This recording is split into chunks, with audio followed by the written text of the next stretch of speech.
سنخوض معاركنا معهم وسنمضي جموعا نردهم ونعيد الحق المغتصب۔ علماء نے لکھا لفظ سبحانہ وہاں پر آتا ہے جہاں مخلوق کی طاقت ختم ہوتی ہے، رب کی طاقت شروع ہوتی ہے۔ فرمایا حضرت یونس علیہ السلام مچھلی کے پیٹ کے اندر سارے رابطے ختم ہیں، اب طاقت اور کسی کی بھی نہیں ہے، اس لیے جب دائیں بائیں دیکھا کوئی کام آ نہیں سکتا، رات کے اندھیرا، سمندر کا اندھیرا، مچھلی کے پیٹ کا اندھیرا ہے، اب یہاں کوئی مدد کر سکتا ہے، خالق ہی کر سکتا ہے، مخلوق کوئی نہیں کر سکتی، اس لیے لفظ کیا نکلا؟ لا الہ الا انت سبحانک۔ یہاں پر بھی لفظ سبحانہ ہے کئی جگہ قرآن کے اندر۔ میں ایک اور جگہ اشارہ کرتا ہوں، آپ نماز کے اندر آتے ہیں، نیت باندھتے ہیں، نیت کے بعد پہلا لفظ نکالتے ہیں سبحانک اللہم،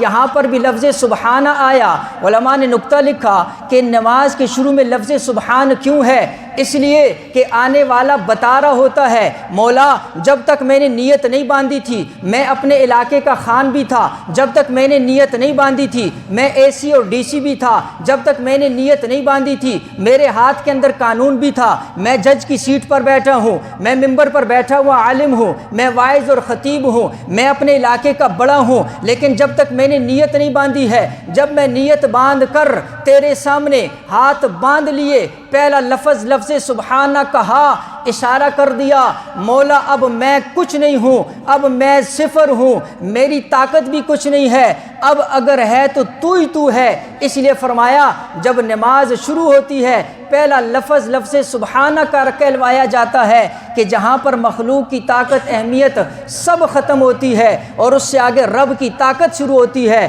وہاں پر لفظ سبحانہ آتا ہے۔ اسی طرح یہاں پر بھی ایک آدمی کو وہ فرشوں سے اٹھایا، عرشوں کے اوپر لے گئے، پھر عرش معلیٰ کے اوپر لے گئے، مخلوق کسی کی طاقت کوئی نہیں ہے، رب لے کر جانے والا ہے، اس لیے لفظ سبحانہ آیا۔